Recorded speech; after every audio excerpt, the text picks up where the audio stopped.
حضور پاک صلی اللہ علیہ وسلم نے نوجوانوں سے کہا تم میں سے جس کی طاقت ہے وہ نکاح کریں. حضور سے پوچھا گیا کس سے نکاح کریں, کیسی عورت ہونی چاہیے. نکاح سے پہلے کے معاملات, عورت کو تلاش کرنا یہ اہم مسئلہ ہے. ضرور اس چیز میں اپنا وقت لگائیں. میں نہیں کہتا کہ تلاشنا نہیں چاہیے, تلاشیں, اس لیے کہ وہ تمہاری نسل اس سے چلنے والی ہے, تمہارا خاندان اس سے آباد ہونے والا ہے. تو خالی تم گورا چٹا رنگ دیکھنے کے پیچھے نہ پڑو, بلکہ پورے ایک گھر کو چلانے والی, بلکہ تمہارے بچوں کی پہلی یونیورسٹی ہے, پہلی درسگاہ ہے. تم اس درسگاہ کو لانے جا رہے ہو تو کیا کیا اس کے اندر کوالٹی ہونی چاہیے وہ دیکھو. لوگ خالی فوٹو دیکھ کر یہ رنگ کالی ہے گوری ہے, کالی ہے گوری, اسی پر لگے ہو. حضور پاک صلی اللہ تعالی علیہ وسلم نے فرمایا دنیا میں جو بھی نکاح کرتا ہے اس کے 4 مقصد میں سے ایک ہوتا ہے, یا تو عورت کا حسن و جمال دیکھ کے نکاح کرتا ہے, یا عورت کے پیسے دیکھ کر کے کرتا ہے, بہت مالدار ہے, بڑے باپ کی بیٹی ہے, سنو ایسے داماد ہو. حضور صلی اللہ علیہ وسلم نے فرمایا یا تیسرا مقصد یہ ہوتا ہے کہ بڑے خاندان والی ہے, یعنی حسب و نسب اعلیٰ ہے, ہم تو شیخ تھے وہ پٹھان ہے, یا پھر اور کسی بڑے خاندان کی ہے. پہلا خوبصورتی, دوسرا پیسہ, تیسرا خاندان. حضور نے فرمایا چوتھا ایک مقصد ہے وہ اچھا ہے. حضور فرماتے ہیں یا تو پھر اس کے اخلاق و کردار دیکھ کر نکاح کرتا ہے. یہ 4 میں سے کوئی ایک. اور رسول کریم صلی اللہ علیہ وسلم نے ہر ایک کا ریزلٹ بھی بتایا. جس نے صرف حسن و جمال دیکھا اور کچھ بھی نہیں دیکھا, خوبصورتی دیکھی, میرے آقا فرماتے ہیں ان قریب اللہ اسے فتنے میں مبتلا کرے گا.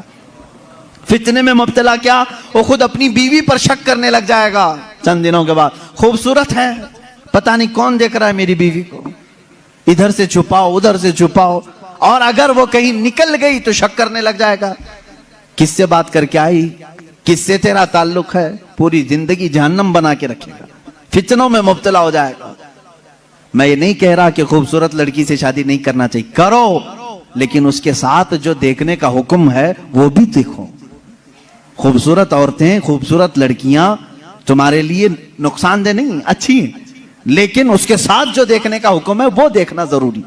میرے آقا صلی اللہ علیہ وسلم نے دوسرے نمبر پر فرمایا جس نے صرف مال دیکھ کر کے نکاح کیا, بہت پیسے والا گھر ہے, نکاح کرو اس سے, کیونکہ نکاح کے ساتھ گاڑی گھوڑا سب آئے گا.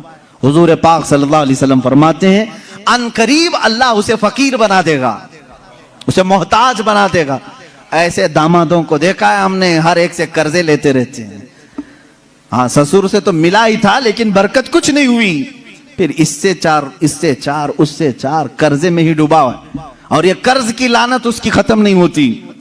ڈھونڈ کے دیکھو ایسے بہت داماد ملیں گے, یا تو پھر وہ گھر جمائی بنیں گے. تیسرا جو بڑے خاندان کو دیکھا, حضور پاک صلی اللہ علیہ وسلم فرماتے ہیں اللہ اسے رسوا کر دے گا, وہ ذلیل ہو جائے گا لوگوں میں.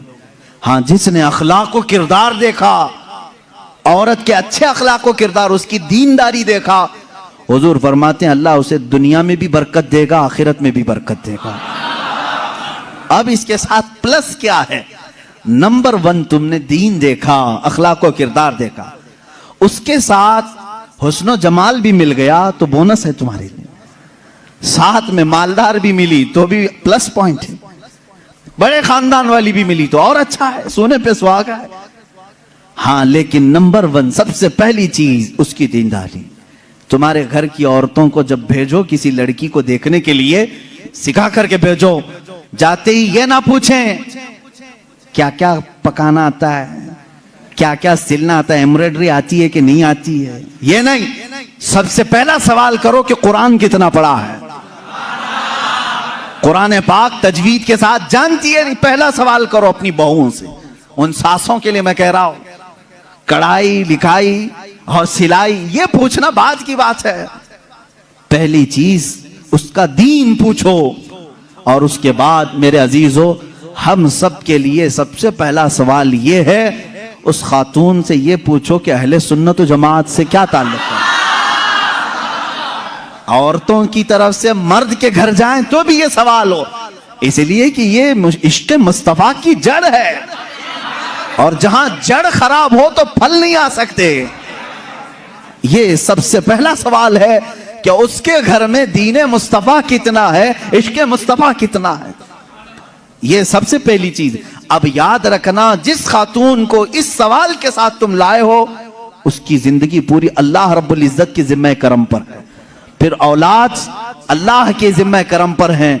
حسن و جمال کے ساتھ اللہ تمہیں با اخلاق اولاد عطا کرے گا، با اخلاق اولاد عطا کرے گا.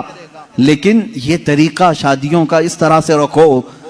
اگر لوگوں کو یہ معلوم ہو جائے نا، آج تم نے رواج بنا لیا، لڑکیوں کو دیکھنے آنے سے پہلے سب سے پہلے لڑکے کی اماں یہی سوال کر رہی ہے، لڑکے کی بہن یہی سوال کر رہی ہے، قرآن کتنا پڑھا ہے، تجوید کتنا پڑھا ہے.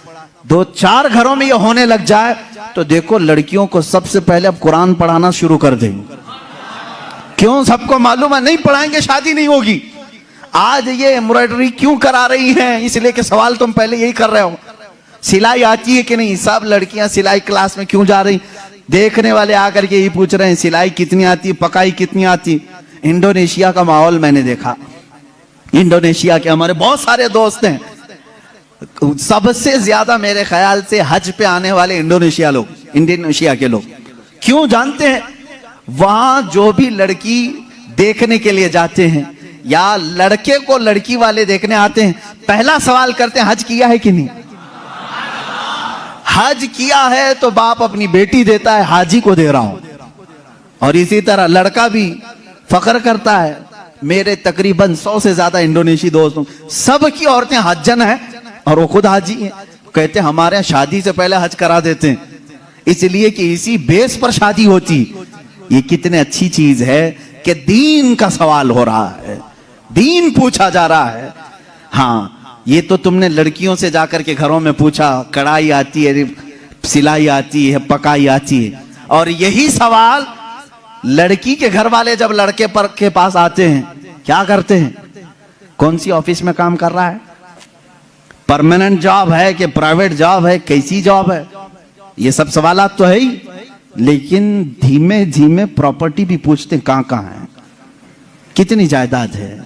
خود ڈائریکٹ نہ پوچھیں تو کسی سے پوچھوا لیں باپ کی کتنی جائیداد ہے.